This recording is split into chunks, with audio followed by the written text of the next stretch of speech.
Good evening and welcome to Tiger Hour. I'm your host, John Roberts. Thank you for joining us tonight. We have a great broadcast here for you.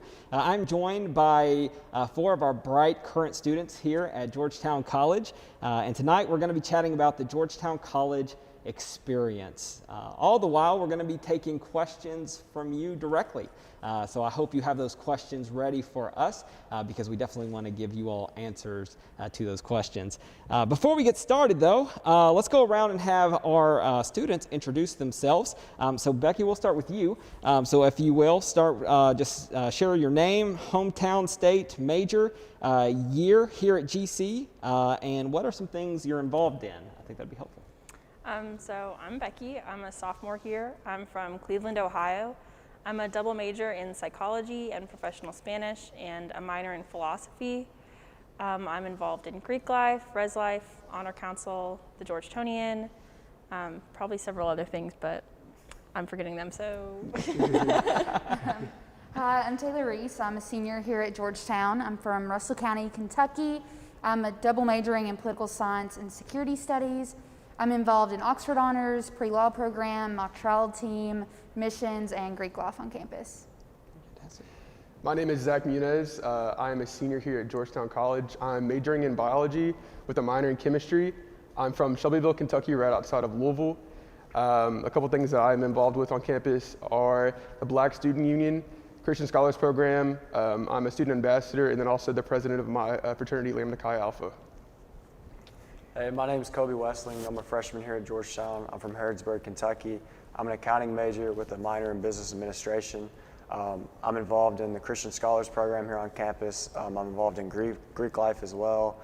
I write for the Georgetonian, and also I'm a part of the men's tennis team here at Georgetown. Well, fantastic. Well, thank you all so much for being with us here tonight. Before we officially get started, I do want to make note that for any high school senior watching, May 1st is your decision deadline. So if you have not made your decision to attend Georgetown College, I encourage you to reach out to your admissions counselor soon, and hopefully you will join us this fall at Georgetown College. Also, for anyone who has not visited campus yet, I certainly do encourage you to schedule your visit to campus soon. So to do that, you can register for your visit at gogc.me/visit. We'll put a link down in the chat as well so that you have easy access to that link. All right, so I'm going to go ahead and kick us off with a pretty traditional question that I know a lot of parents and students always ask. They're always interested in how our students end up at Georgetown College, so all of you have kind of come from a little bit of distance outside of Georgetown College. So what brought you all specifically here to Georgetown College?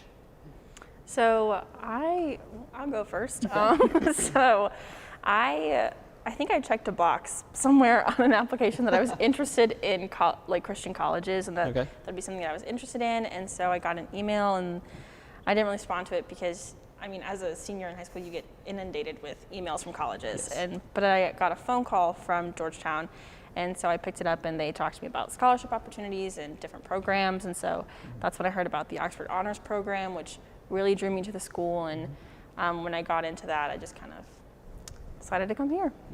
Yeah, mine's kind of similar. I was planning on going to a completely different college and didn't consider Georgetown. Went to a visit. I'd applied to Georgetown, got accepted, applied to Oxford Honors, and then I went with a friend to visit, and we had like this little fair where you get to learn about the programs on campus, and I went up to the Oxford Honors table, and Dr. Hadaway, who's the coordinator, was like, "Oh, what's your name?" Because I told him I'd applied, and I was like, "Oh, it's Taylor Reese," and he's like, "Oh yeah, you're coming back for an interview next week." And so I was like, "Oh, he remembered my name," and also like he told me I got an interview, and so like that really stuck with me. Not only just the Oxford Honors Program, but that they actually remembered my name, and I actually felt wanted on the campus, not just another number, another name. Yeah, for sure.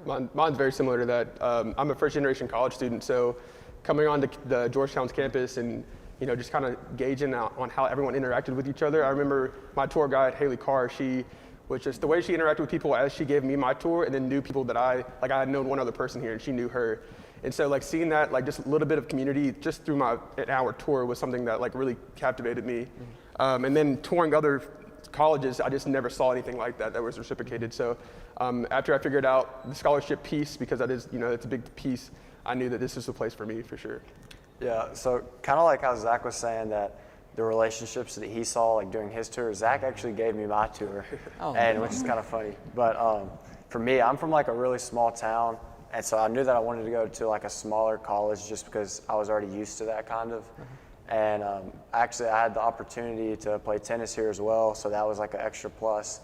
And then the fact that Georgetown was a Christian college just really like sold it for me. Yeah, for sure. Real quick, shout out to Ivana. Thank you so much, Ivana, for joining us here tonight.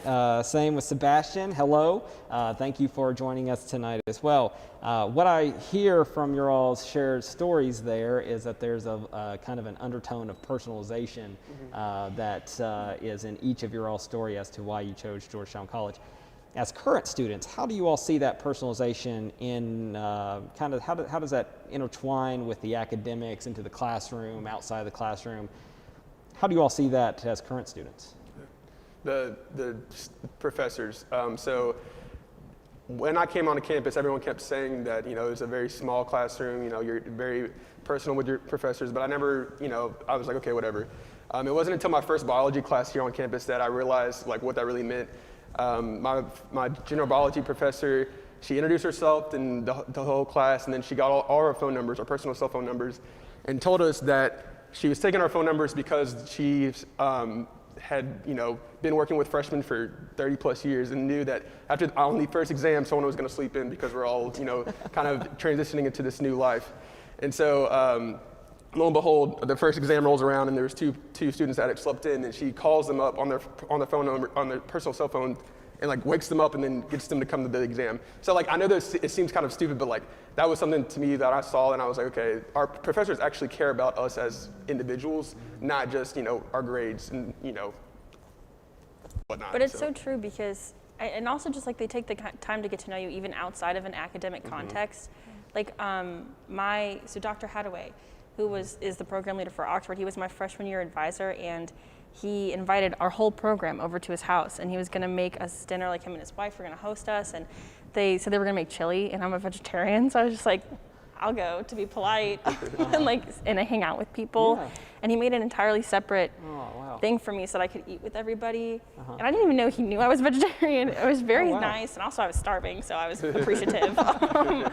But it was just like I was so touched by that he even like took the time to get to know me. Sure. So. Yeah, absolutely. No, yeah, I've definitely seen that. Like with my academic advisor, like I've known her all 4 years, and now we've reached a point like she'll just text me and be like, "Hey, how's everything going?" Like she helped me with my law school applications. Like she's a big part of why my law school applications were as good as they were, because all 4 years she's like been there to push me and support me, especially when I've gotten overwhelmed with a lot of stuff.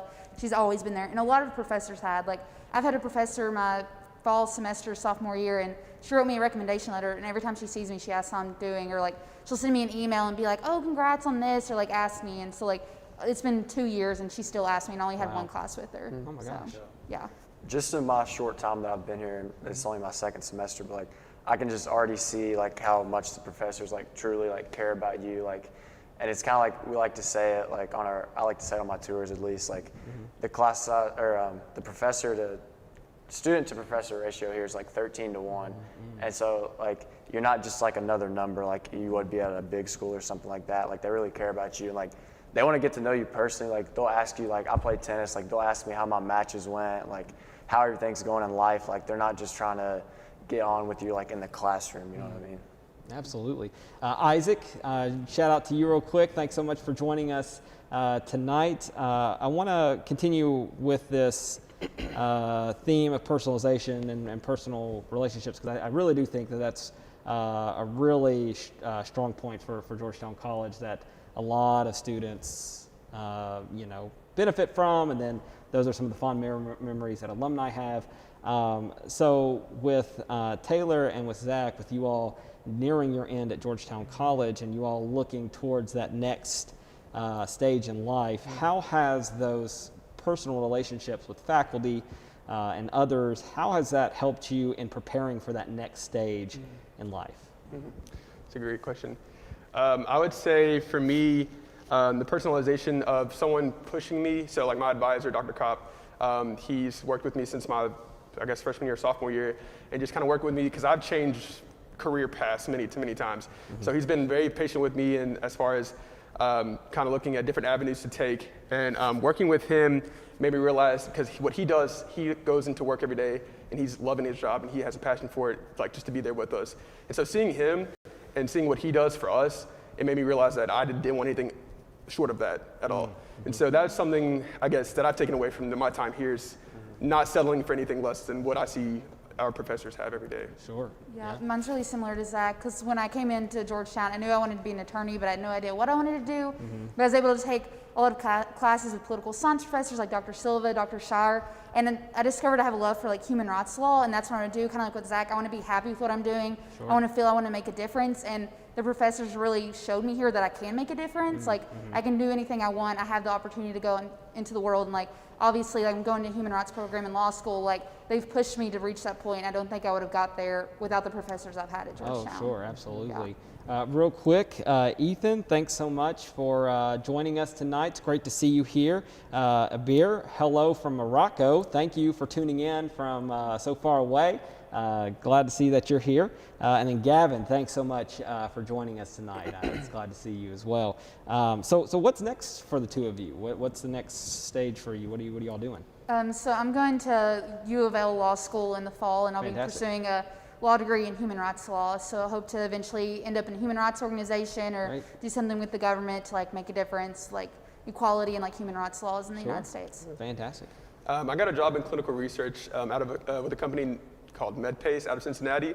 So I'll be moving up there, and I'll basically just be in charge of setting up, kind of help running and then closing down clinical research trials around the United States.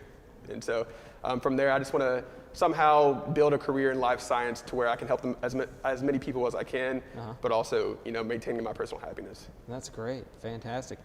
Shifting gears a little bit, how did you all come to finding your major? I know for some college students that are, even before going to college, I know some students know what they want to do. Some students are still kind of struggling with that.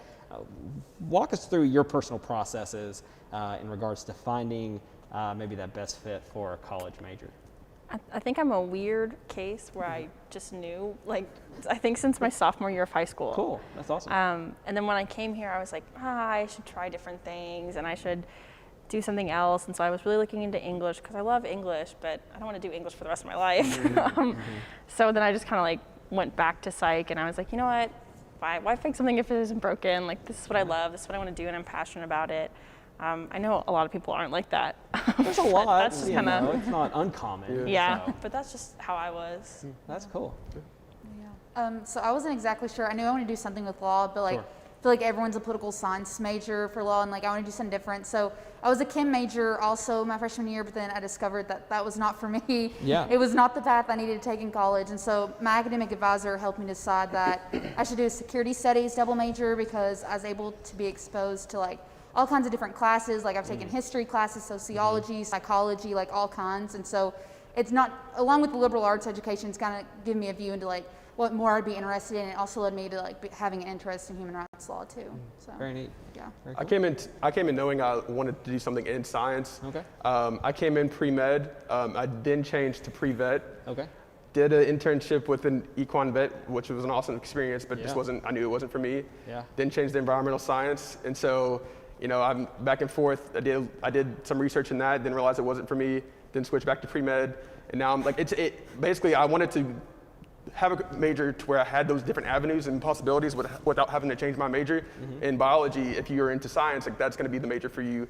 So I've done all those different avenues and not changed my major once while at Georgetown. So I think I like the flexibility of my major, and knowing that I wanted to do something in science let me do that. So. Yeah, for sure. So for me, like I said, I'm an accounting major, and I came in this fall completely blind, like had no idea what I wanted to do, and like a lot of first-time college students. But like I had thought about like being like a pharmacist or something like that, and then like as I thought about it more, like I do not like science at all, so I was like, why would I do that to myself? Like the only reason I was like looking for those jobs were because like the higher income. Yeah. But then I found out like what I was good at. Well, I've always known that I really enjoy numbers and like working with numbers. And so I just kind of like fell into accounting. So what was the moment specifically with science that you just said, nope, this isn't me? Chemistry junior year. It was awful. Fair enough. Chemistry's It was rough. awful. So Sebastian asks, what do you wish you would have known as an incoming freshman? Calm down. I was so overwhelmed and I was so worried about everything, and I just even just packing for to move in. I think my parents were like, okay, bye. They were happy that I was leaving because I was so scared about everything. And I just, when I got here, people were so welcoming and so friendly. And I also think because I didn't know anyone here, I was just afraid that I was gonna just come here and not meet people and not make friends and hate what I was doing with my life, because it's such a big decision. Sure. And it's one of those cornerstone monumental choices in life that you make, and I just knew that it was going to change the course of my life, where I decided to go, what I decided to learn. And I was so worried about it all. And when I got here, people were so incredible, and everything I learned, it fostered in me such a passion for knowledge that I did not have before, and that I have now. And yeah, everything worked out. I just needed to calm down. Yeah. And I think I would have enjoyed the process more if I had been present in it, as opposed to just worrying about everything. Sure. Yeah. Mine's very similar. Go ahead. Just be here now, Yeah. Instead of looking forward to what are you going to do, how am I going to get into grad school, how am I going to worry about those things, worry about a career afterwards, but don't let that be the all-consuming thing that you worry about all day in and day out, because it's going to fly by. I feel like I was just an oncoming freshman at this school. It's so, you're going to hear that from the day you become a freshman until the day I remember seniors saying that my freshman year, and I was just okay, whatever, dude. Yeah. But no, it's literally flown by so quick. And I think that if some advice that I would have loved to have heard, was just to soak everything in, live in the moment. Don't live for the future, Yeah. Oh yeah, sure. Kind of like Zach was saying, just like he said, stay in the moment, but also everybody else is in the same position as you when you get here. That's a good point. I would worry about how I'm gonna meet people, or do these kind of things, or just everything in general. But I'm when I thought about it, looking back now, as I've built all these relationships, everybody else is a first-time student, they don't know anybody either, really. We're all in the same position but most of the time. So yeah, absolutely. Kind of along the same lines, Isaac asks, how was the culture shock becoming a college student at Georgetown? Did y'all feel any sort of culture shock going from maybe high school to college, or kind of I touched on earlier? I'm from a really small high school in a small town, so this just kind of fit me really well, and it wasn't bad because like I said, in high school, you walk through the halls and I knew everybody there, and even now in just my short time here, if I go out and walk to class or something, I'm gonna know everybody I see pretty much, because you see these faces every day, and it is small, so you're gonna get to build these relationships. Sure. Yeah, mine's kind of like that. I'm from a super small town, and so it was different also just coming up here, obviously a little bigger, the school, it was different. And also I had to learn to manage my time better, because in high school I would just breeze through classes, it was an easy A. And here I was still doing well in my grades, but I had to work for it a little bit more, and I had to manage my time of doing homework and having free time and hanging out with friends and having a job and all that, which obviously by now as a senior, I've learned those skills and it helped a lot, but it was definitely an adjustment period coming in as a freshman at Georgetown, because totally different than my little high school, my little town. Yeah, definitely, for sure. Yeah, just the freedom of it, Yeah. just being able to, be in control of your own schedule all the time is kind of, that was the most shocking, I guess, culture shock for me. It's just coming in and then being oh, my parents aren't telling me what to do now. It's up to me to do these things, to eat for myself and do this, and that. And so that was just the biggest, just the time management, which is just something you acquire as you are going through school. And so people catch on very quickly. For sure. Going back, because we do have students from out of state who come down to Georgetown College. How was that adjustment? You're coming from Cleveland, Ohio to Georgetown, Kentucky. It's a lot. Sure. Because also, of course, all those things that you guys said, the normal college shock things, but then also it's a different culture. I don't know, I had to adjust to so many things. And I didn't even think Kentucky was that far south. I was it's literally a state below. How different can it be? But for one, small talk, not a thing in Cleveland. You don't talk to people you don't know. Good point. You look straight ahead, you walk where you're going. If you're talking to other people, people will be staring at you you're on something. That's all people do here. And people thought I was rude. People would start talking to me and I'd be why are you talking to me? Like, I don't know you.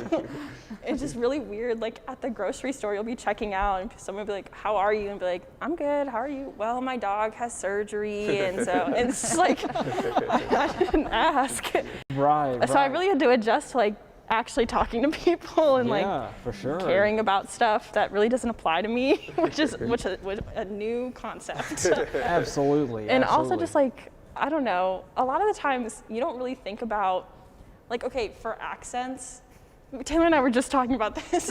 You don't really think about your accent or anything like that. But when I came down here, my friends who are from like Eastern Kentucky would be like, you sound so northern. Like you sound, and I feel like this is normal. You sound weird. Like, this is a neutral tone. Yeah.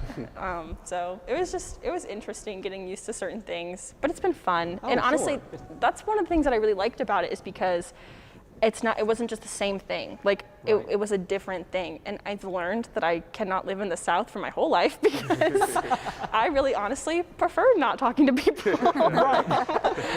You've learned something about yourself. I didn't know that before, I do now. But it's been a really nice experience and a great way to like get to know little things about myself that I did not know before. And I wouldn't have found out if I didn't come here. Sure. I mean, that's a part of the overall experience, right? Is and in your case, going away somewhat far, to be able to, learn about yourself and other people and how to kind of make it on your own and be independent. And so there's a lot of value to that for sure. Well, and it's also like a bigger separation from home. Yes. Because like a lot of people can go home like to do laundry, but it's 6 hours. I'm not going to drive 6 hours to go home just for laundry. Like I'll just do it here. And so it was weird, like not seeing my parents as much and not having kind of not that crutch, but just the fallback of home. Like, because when it's close, it doesn't feel like it's such a big thing. I felt like I was moving away. I had never done that before. I'd lived in the same town my entire life, known all the same people, been next to my family the whole time, and so you're leaving. It's weird. It's an experience. Sure, absolutely. But ultimately, do you feel like that? And this kind of goes for all of you all because you all have left home to come to college. You all feel that at the end of the day, you all will be better people in some form or fashion because you've had that experience. Yeah, For sure. absolutely. For sure. Yeah, Cool. no question. And I feel like being exposed to new ideas and new things can only be a good thing. Yeah. Sure, absolutely. It's part of the learning process, and Right. and that's why we're here, right? Exactly. Yeah, absolutely. Shifting gears a little bit, so Ethan was asking about the residence halls and was just kind of curious about how they're kind of situated, how they're designed in regards to like the bathrooms. Are they conjoined to each room, or is it by floor? I know that there's different types of residence halls here at Georgetown, so can you all maybe kind of explain like the different types, but then also kind of give your all's personal experience with the residence halls here on campus? I think, Kobe, you want to talk about traditional boys, and then I'll talk about So for me, like I live in Anderson Hall, which is the freshman guys' dorm here, and there's 2 bathrooms per floor, and so like the hallways are set up. It's kind of like an L, and so you have 1 bathroom on each like side, I guess, and but they are communal, which I think communal bathrooms get a bad rap, but they're not bad at all. Like it's normal to me now, and it's not anything like people make it out to be. Right. But that's just how it is in Anderson. Sure. Yeah, and 2-door room in those traditional housing, and then like you said, community bathroom. I lived in Dudley honor housing my freshman year, and so that is more of kind of an upscale. It's like apartment style housing, and so how that works, it's co-ed, so guys live on 1 floor. It's per unit. Unit. So my year was weird. We had a live-in professor, but now it's per unit. So I lived with I think like 4 or 5 other guys in this 3 bedroom unit of an apartment, and we all shared a bathroom. That's one option for if you're a freshman guy coming in. If you're an honors student, you can apply to live there. But majority of freshman guys live in Anderson Hall. Yeah, and then you don't talk about. Yeah, and Dudley's honestly one of the only co-ed dorms That for first year students. Right, first year, I yeah. think it is for Yeah. first Yeah, I years think so, on yeah. campus. and it's for honors students, honors freshmen specifically. So like per unit, there's a sophomore advisor, which is someone in the program who can be kind of a guide, and then there's an RD, which is me right now. Will not be me next year because I'm gonna move to a different position. Yeah. But and that's just someone that you can kind of come to for guidance on a lot of stuff. And also, if you lock yourself out of your room, which is a rite of passage in college, I'm the RD of my building, and I locked myself out the other day. So I am proud. I'm not You're gonna own ashamed. I called campus safety, and Officer Mike judged me just a little bit, but that's okay. That's okay. It happens. Yeah. I live in Rucker, which is like the upscale like townhouses. So I don't think you can't live in those as freshmen, but you can choose to live there as upperclassmen. And I lived there since a freshman because my freshman year it was honors housing before they changed it. And so like I just got used to living that way. Like I have a lot of friends that live in the traditional dorms, but I just personally prefer it. Like 3 bedrooms, 3 bathrooms, usually 2 people to bedrooms. So I just got used to it. So I've stayed there since freshman year. Sure. So Yeah. Absolutely. How have you all felt like this has helped you all, like maybe socially in regards to residence halls, like hanging out with friends, and like, do you think that that's really? Yeah. And I realize this particular past year is kind of an anomaly, but before, I mean, has that been kind of something that you all have really enjoyed and that's been helpful to making friends? Yeah, I'll speak my freshman year. Being in Dudley was almost polar opposites from being in Anderson, because Anderson, Dudley was kind of underdeveloped my year, but Anderson, it was a community of guys. Everyone's doors are open all the time. People are playing video games all day. Well, when they're not doing schoolwork, playing video games or at practice. So it's just an opportunity for you to get to know people outside of the classroom and outside of your athletics. And you're literally building, it's so weird how you can just literally go in and out of rooms and meet new people throughout the week, and you're building these lifelong friendships. Like my group of friends that I'm best friends with, people that will be my wedding, I met in Anderson Hall my freshman year, just from literally going around randomly into the rooms, even though I lived in Dudley. So it's really just you can talk more on it too, Kobe. Like he was saying for Anderson, like if I go in my room right now, there's not going to go 10 minutes by without somebody coming in just randomly, or like knocking, or just like somebody. There's always something going on, or like people, and like how many freshman guys do you think there are? Like 150, 200? Yeah. And so like there's that many people that I walk in and see every day, and like not to say that I have a relationship with every single person, but like I at least can like know their name and recognize them, like have a conversation with them, and like I feel like you just don't get that everywhere. But yeah, I think there's something about close quarters that really bond people together when you're just all so close to each other, and also you're all going through the same thing all at the same time, which is really nice. Yeah, like there's only 6 people in the townhouses, but when I came in as a freshman, half of my roommates were juniors, and of course they graduated like 2 years ago, but I still talk to them and like hang out with them today. And like one of the other freshmen I met, we're roommates now, and like she's like Zach saying, like one of my lifelong best friends. Like I've met people that I'm probably going to know the rest of my life and have a friendship with. For sure, absolutely. Leah, thanks so much for joining us here tonight. It's great to see you. Lisa, also, thank you so much for chiming in and being here with us. And then Mo, I appreciate you being here as well. So thank you all for joining us. Leah wants, since we're talking about a residence hall, Leah asks, did you get to pick your roommates, or was it chosen at random? So if you know someone who's coming here, you get to pick. And you can just like put their name, and if they also want, they put your name, and then you are room together. But if you don't know anybody, like I didn't know anyone coming here, you fill out, it's kind of like a Match.com profile for roommates. So it's like, are you a night owl? Are you an early bird? Are you clean? Stuff like that, just like to find out if you would live well with a person, and then you get paired. And I got paired with someone my freshman year, and it was totally fine. And I also think there's this, like, you don't have to be best friends with your roommate. Like my roommate and I, we lived well together, but we wouldn't be good friends, but we lived well together. So it was kind of nice to be able to not have to worry about like watching what I say about my other friends when I was around my roommate. Because we just went in different circles, but we still have a positive relationship. Like, for me, like I had a guy that I was friends with in high school that he goes here as well, and like we had like thought about rooming together and stuff, and he ended up he was like thinking that he was gonna go somewhere else. So I was like, okay, I'm just gonna fill this out and get a random roommate or whatever, and But I think that it was the best that I did that. Like, he did end up coming here, and like we still could have done it at the end of the day. But the roommate that I got paired with like ended up being like one of my best friends, and so it was just, instead of me like being limited to like somebody that I already knew, like it helped me like grow and like build that relationship. Oh yeah. Honestly, sometimes I'd encourage people to get a random roommate, even if you know someone coming here, because I think everybody should experience that 1 year Yeah. at least, or like a semester. Oh yeah, for sure. plus it just lets you know more people. Yeah.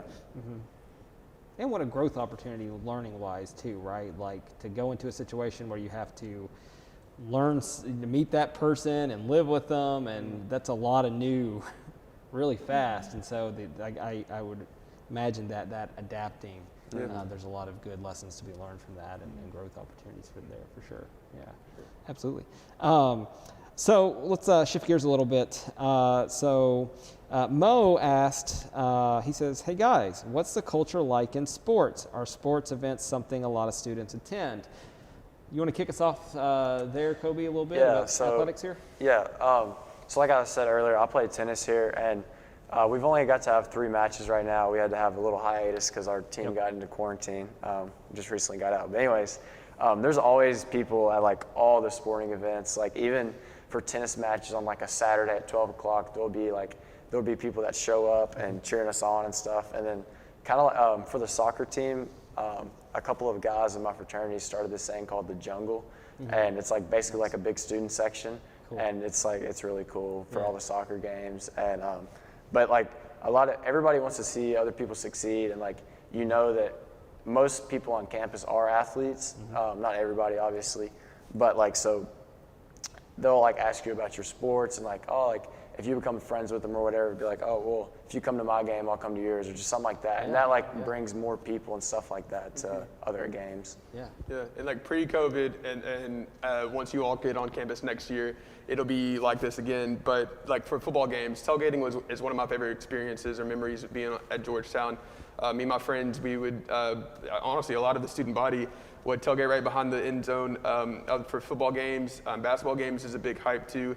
We won the national championship when I was a sophomore, I believe, in basketball. So, there is a good, and what is it? I think like 70% or 80% of the student bodies in an athlete. It's a huge amount. Yeah. So like there's a lot of people. It's kind of weird that there's three non-athletes in this discussion because we're not really representative. But there's a lot of athletes, and so we're definitely always, like he said, like someone's like, hey, will you come out if I come to this, will you come to this? Yes, of course. We support each other a lot, so it's a very healthy environment for sure. Yeah, for sure. Also, this has nothing to do with the question, but I'm going to petition to change the name of the Jungle. Did you know that a group of tigers is called a streak? Okay. Is that not a better name? It would be. Adam Betts would be the I don't person. know. They already have flags, so they might not. They've already branded it. Hey, we can rebrand. That's true. You can always rebrand. That's very true. Kobe, talk to me a little bit about NAIA athletics. I think a lot of people are familiar with the NCAA athletics, but maybe not as much of the NAIA. Yeah. Can you explain a little bit about the culture and the level of competition with the NAIA? Yeah, so I think like the NAIA gets maybe like a bad rap as well sometimes because like it's not your Division I, like it's not UK basketball or anything like that. But that's not to say that it's not just as competitive as any other thing because everybody out there wants to win just as bad as you do. And kind of like Zach was talking about, like how good our basketball team was. I think there were 3 or 4 of those guys that graduated last year play professionally overseas now. So it's not like NAIA is just like some trash league or anything like that. There's like really good athletes here, and it's like really high level competition. Yeah. So what students could expect then if they were to come to Georgetown is, if whether they're an athlete playing or they're just a spectator, they can get some pretty decent athletics. Yeah, of course. Yeah. And there's always JV opportunities for most sports teams to walk on. So you say you come to college and you playing a sport wasn't your first priority, but then you get here and you realize maybe you can do it. There's a lot of opportunities to talk with coaches about joining a JV side of the team, and if you're good enough, then varsity. So. Shout out to Allie. Thank you so much for joining us here tonight. And Brenda, hello. Thank you for being with us here as well. So I want to, let's talk about studying abroad. So Mo asked, do people who major in science fields have opportunities to study abroad? He says, I wanted to major in physics in case that has any bearing on the answer. So let's just broadly talk about studying abroad. science or not science. What kind of experiences have you all had, or do you all know of in terms of the opportunities to study abroad here at Georgetown College? So we actually have a really wide variety of opportunities. We offer like really small courses. So if you just want to go for 3 weeks in the summer, you can do an expedited 3 credit hour course somewhere abroad, or if you want to go for a whole semester. Some people even go for entire years. It just kind of depends on what you're interested in. And there are opportunities for every major. So unless you're a part of a program that has very specific yearly requirements that might present some difficulty in scheduling, you can definitely study abroad. And the science department itself offers a variety of trips that are offered almost every year, every other year. So Belize is one that's offered every other year. They take a trip down at around May. It lasts about, I think, 3 to 4 or 5 weeks, something like that. They go down in the jungle and are studying the natural biology down there. There's another trip that's in between every other year. They go to Australia. They're studying natural biology down there. There's a paleo study abroad that's in the Midwest. That's a really cool opportunity that a lot of people go, and if you're into fossils and stuff like that.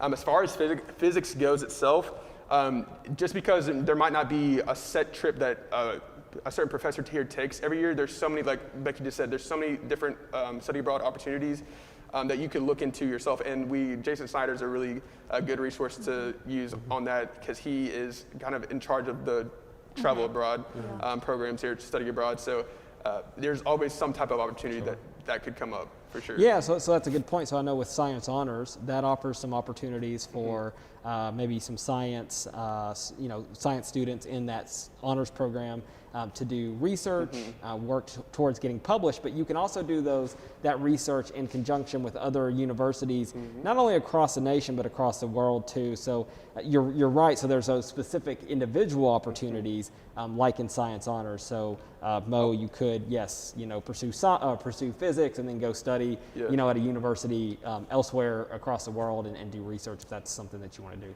And I will say, just kind of a cool little thing, when I was a sophomore, I applied for a study or a research opportunity at Savannah State University doing marine biology. I didn't apply through the school. I'm not in Science Honors, but I knew I wanted to do some type of research. And so just so you know, you don't have to be in Science Honors in order to do research anyways. But I applied. They saw my application. They saw that I was from Georgetown, and they're an alum that had participated in this program. So as soon as they saw the Georgetown tag on my application, I got bumped up to the list, like on top of the list. And then the rest of my resume helped out. So I got there, and the PI, or the principal investigator of the research, she was like, "Oh, do you know so-and-so?" And I was like, "Yeah."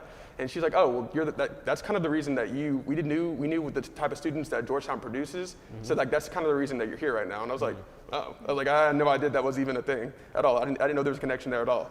So just know that Georgetown College holds the weight as far as I can speak on like the research field. In natural science and biology. So yeah, this isn't science related, but I got an internship in Lexington with the Children's Advocacy Center, and like one of the big reasons was, well, one of them was Georgetown alum, but then they saw that I was a student at Georgetown, and like when I left my internship, they're like, "Oh, we're definitely going to get more Georgetown students because you always have such a good work ethic." Like I would show up and like if they needed me to come do something, even though it was just an internship, like I would come and like it wasn't paid or anything, but like they knew they could count on me, and like they said they've always had Georgetown students do that, and they know they'll have future Georgetown students do that. So like Zach said, like having Georgetown on your resume has really helped me a lot with internship opportunities also. Yeah, sure. Absolutely. for sure. Definitely. Continuing with study abroad, so there's other opportunities. So Oxford Honors, right? That would allow you to study at the University of Oxford. Both Taylor and Becky, you both are in Oxford Honors. Can you talk a little bit about that program specifically? Yeah, so I'm kind of in the pre-Oxford phase right now, where I'm just starting my official application, and my writing samples and my internal interview is in very soon. It's on. it's in like a couple weeks. You've got it. Anyway, Taylor's in that post phase where she's done her experience there, and so now we're kind of two different perspectives. Yeah, I think it was like really helpful because obviously with COVID, I wasn't able to actually go to Oxford, so I did it online last semester. But like, I still obviously need the preparation because my first week was I had to do 2 papers, and they had to be 8-page papers, and I had 1 week, and I had I think 8 sources each paper. So like at first I was like super overwhelmed, but like I had a prep course, a practice tutorial here at Georgetown, and I totally felt prepared. And like now I like came back this semester and like was doing normal classes, and I had to write a 4-page paper, and I was like, this is it. Like I don't know, like it really helped me because I was writing like 8 to 10, and like it sounds like a lot, but like once you're doing it and you've had the practice and like you've had professors all 4 years like pushing you and helping you, it's like nothing once you get there, and it's a really great experience, and like looks great on resumes, and like that really stands out to graduate schools, law schools, even medical schools. It really stands out. So like it's been a really great experience all 4 years. Even if I didn't physically get to go, I'm really grateful that I got to do it still. So do you think through that experience that it's challenged you in a way that it's just made you better academically? Is that what I'm Oh yeah, for hearing sure. you I say? think I was a decent writer, but like nothing to like write home about. Like it was not the best, but I think over the 2 years I've had to work on it and like do workshops. Definitely a lot better because someone had to do a lot of writing in law school. Yes. So like it's probably really helped me more than I even like know right now. So I really appreciate that because like I don't want to say it's a breeze to write papers now, but I don't feel like the stress I did as a freshman thinking, oh, this is going to be awful. Now I feel like I can handle it and do it in a decent amount of time and have a well-written paper when I'm done. Yeah, absolutely. So you kind of leveled up in a way because of that experience. For sure. Yeah, very cool. Let's talk a little bit about sororities and fraternities. So Ethan asks, are there sororities and fraternities on campus? If so, what are those like, and which is the best? There might be some bias here. I think we are all members of Greek life. Yeah. So talk a little bit about Greek life for students that might be interested. What is that like? What opportunities are there here on campus? Sure. So right now on campus, I'll speak for fraternities and then we'll get to you also. Fraternities, there's 4 national fraternities on campus. So there's Lambda Chi Alpha, there is Pi Kappa Alpha. Yeah, Pi Kappa Alpha, and then Phi Kappa Tau. And then there's an historically black fraternity, Kappa Alpha Psi. And then there's a local fraternity, PHA, President's House Association. And so the fraternity environment here is a lot different than most schools in both for sorority and fraternities. Basically, here is more of a community. Community is a big word here at Georgetown, but seriously, it's a place that you're going to build relationships, make connections for people to hold you accountable throughout your 4 years here at Georgetown, whether that be in athletics, faith, academics. That's kind of why I joined. I joined for that accountability part, but also the networking of alumni. And so you got to think the network, I guess, base for fraternity and sorority is bigger than you could ever think. And so a lot of the opportunities that I've gotten through, Georgetown and different things is because of the networking that I've received through my fraternity. And so that's kind of the big reason I joined. Actually, I'm going to keep rambling. So Becky, you go for sorority. Yeah, so Taylor and I are both members of actually the same sorority on campus. So kind of the same thing that Zach said is it's just different. I have a lot of friends who are in Greek life on other campuses, and the things that they say, it is not the same. I think the really big thing that we do that a lot of other campuses don't do is we have deferred recruitment. So you don't rush until your spring semester, so you have a whole fall semester to get to know people, get to know organizations. You don't have to make a decision right away, which I was so grateful to do because honestly, when I came to Georgetown, I was like, absolutely not. I'm not going to join Greek life. What even is that? I'm not that kind of person. I'm the vice president of my sorority, and I go so hardcore on chapel days. But I mean, it's just like, it shows you how different it is here because what I thought it was going to be was nothing like it was, and I wouldn't have ever been able to make that decision if I didn't have that whole semester to get to know people. Kind of like Becky was saying.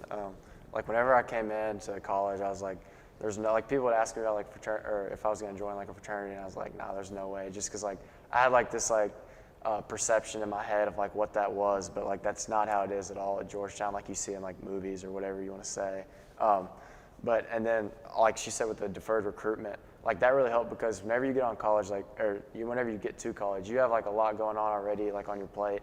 And I like that they don't overwhelm you totally with that as well. And you have like the whole fall and then even sometime in the spring to like build a relationship with the guys. Like me and Zach over like that time would hang out and just stuff like that I wouldn't have got to do if recruitment was 2 weeks onto being on campus. Like I knew a lot of the guys in LAM before I actually joined, which helped a lot. Do you think that made your choices a little bit easier in regards to the sorority or fraternities that you chose because you had that extra time to figure out what's going on? Sure. I think so sure. because like you could learn a lot about people in the whole semester, Yeah. and you could like choose to surround yourself with like whatever people that are going to help like fit you and mold you into the best person possible. Yeah. And to hit on like the best thing, I would say that like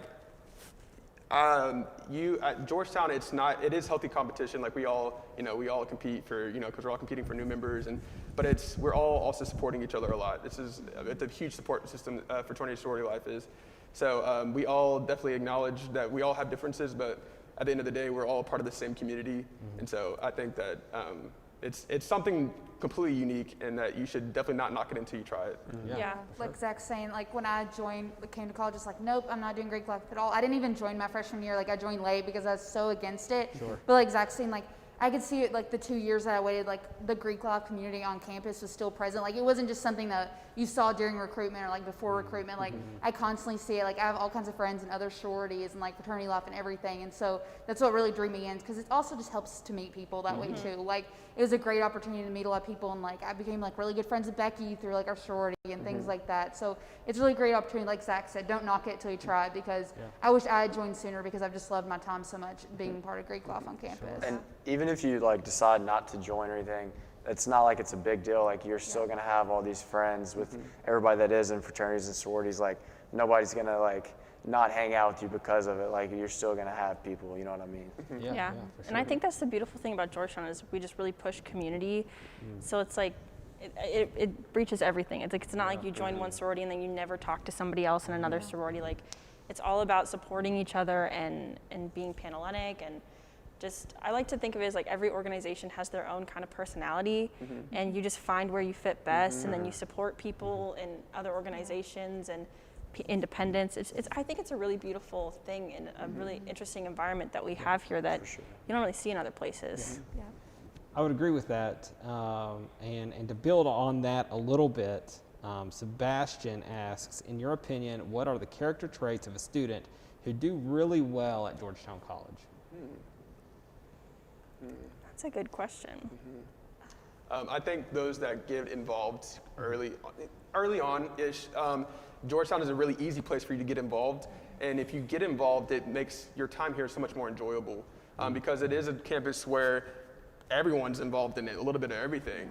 And so if you kind of just retreat and you do schoolwork and then you go to your room every day, you're not going to enjoy I just don't think you're personally going to enjoy your time as much as you maybe getting involved with a few clubs and spending time with other people. So I think one big character trait is involvement, and that makes people excel, because it pushes them to be held accountable in different areas, and then leadership opportunities, and then you just keep growing from there. So Yeah, for sure.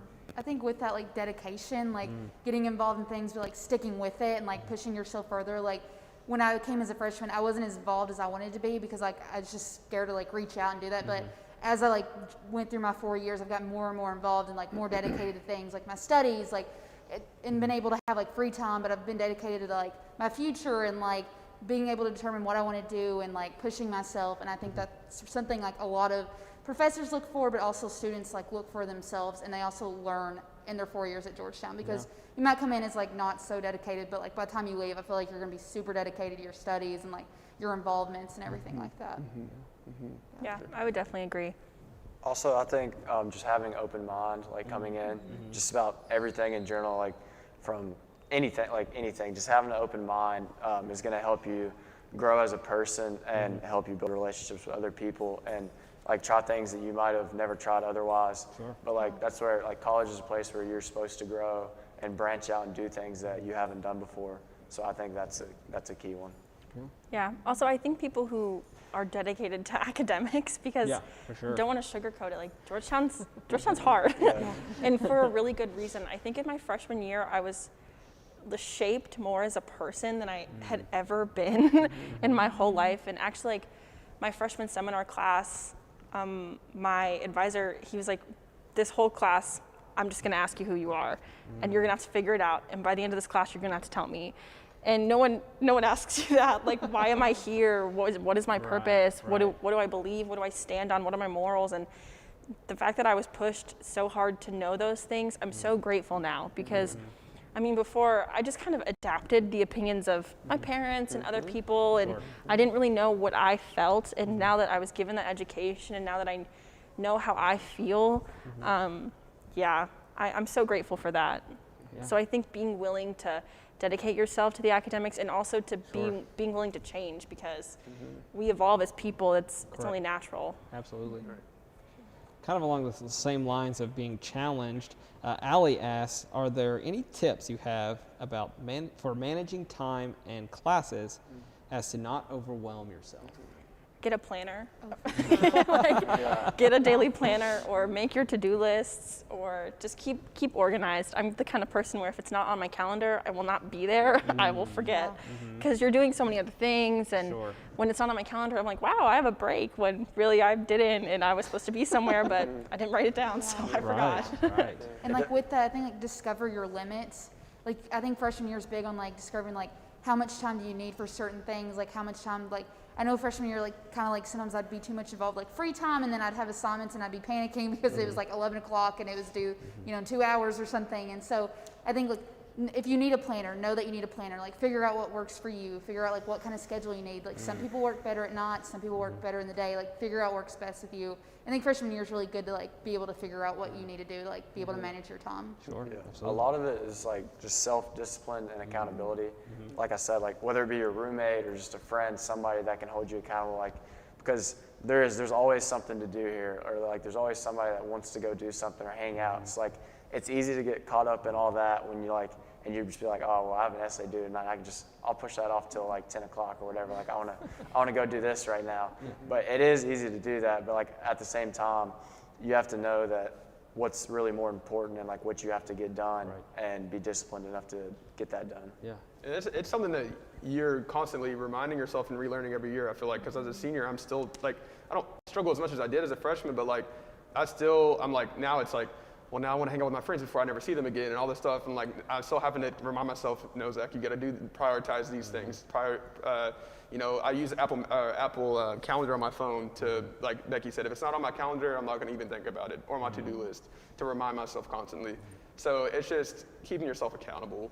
And that's something that I struggle with, but Georgetown's definitely helped me build from there. So. Yeah, for sure. Let's one last question before we run out of time. Lisa asked, how was your first day on the Georgetown College campus? So think about your first day. What was that like? And maybe what kind of parting words would you have for a prospective student? This is going to sound so cheesy, but so the first day, we just did a bunch of orientation activities. So I was in an orientation group with all of the Oxford Honors students, so everybody in my program, and I really got to know a bunch of people. And on that first day, I got to know like 5 or 6 people, and they are my closest friends still to this day. And that night, the RD of Dudley at the time, Ashton Todd, who I love and have so much respect for, she was like, all right, guys, we're going to go stargazing. Like, this is it, and this is college. And I was like, okay. So we just all piled into cars, and we drove to Scott County Park and brought blankets, and we stargazed. And one of the kids in Dudley plays the guitar, so he was playing the guitar, and I was just looking up at the stars. I was like, this is college. Like, this is crazy that I'm here and that I'm actually independent now. And it just felt like everything that, like all the trouble that I had went through, I was like, wow, I can breathe a sigh of relief because I'm here now. And I don't want to like paint too big of a picture that you're gonna have that. I might be romanticizing it a little bit, but like it was a really big moment for me. So yeah, it was really magical. Moving Sounds on. magical. I don't know if I can beat that one. I guess for me, like kind of like Becky was talking about orientation. Like I didn't know anyone I didn't have anyone from my hometown and knew no one on the campus. So like for me, it was really great because a lot of people just like would be like, hey, do you want to do this? Or like we had like orientation groups and like in my freshman seminar and like people would just reach out and be like, do you want to do this? And so like on my first day, I thought I would feel like kind of lonely, I guess, because I didn't know anyone. I didn't know what to do. But like I had people like, hey, you want to go to the Mulberry and get a coffee after class? And like it was much better than I thought because I'd already made so many good friendships like through like preview days and scholars days and then throughout the orientation process. So it wasn't as scary as I thought it was going to be. Sure. So it's kind of magical, I guess, like Becky was saying. Yeah. I think for me, I was very intimidated by all the classes, and I, in my freshman year, thought I had to get straight A's and I had to keep this, persona up. So I was like really stressed out. I just remember being really stressed out about everything and making sure I had all my to-do lists and everything. And I just remember being invited by like an older member of the campus to, I think it was a welcome back party that night maybe. And I just remember like I was like, wait, don't you have like school? Like, don't you? And then I just saw like how they were able to like manage themselves as far as they knew they're here for school first, and they got their schoolwork done, but they also made sure to have some type of social life in college. And so I think that's my parting words is, put your school first, prioritize that.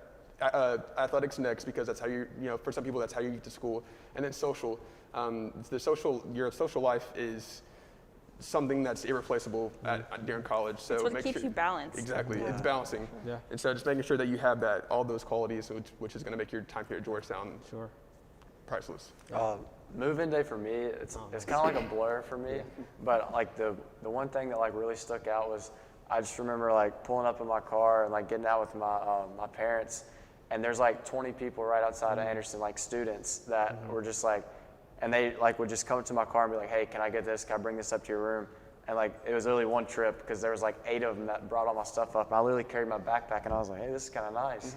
But that's just, I remember like it just felt like so welcoming, and it was just like a good like first impression of being on campus. And that helps too on moving day when you've got all the faculty and administration and students helping you move in. I know that's one helpful just for all the work that's done, but then you're right, it does kind of make you feel it's a good first step into the community and really into your new home here at Georgetown, which is I know helpful for a lot of students. So, well, good. Well, we are about out of time. So I've appreciated the conversation tonight, but before we sign off, first and foremost, thank you everyone who's watched, who's participated. We're so thankful for your questions, and for anything that we didn't cover tonight. If you have questions about those, please feel free to contact us at admissions@georgetowncollege.edu, or you can contact us at 502-863 8009. We'll put that information down in the chat below, so that way you have that information. For anyone who's interested in learning more about Georgetown College, you can connect with us on Facebook, Twitter, Instagram, YouTube, or georgetowncollege.edu. As a reminder for high school seniors watching, May 1st is your decision deadline. So if you have not made your decision to attend Georgetown College, I encourage you to reach out to your admissions counselor, and hopefully you'll join us this fall. Also, for anyone who has not visited campus yet, I encourage you to schedule your campus tour soon. So you can do that at gogc.me/visit. We'll put the link down in the chat below, so that way you have easy access to that. So thank you all again for joining us here for Tiger Hour, and we hope to see you on campus soon. Go Tigers!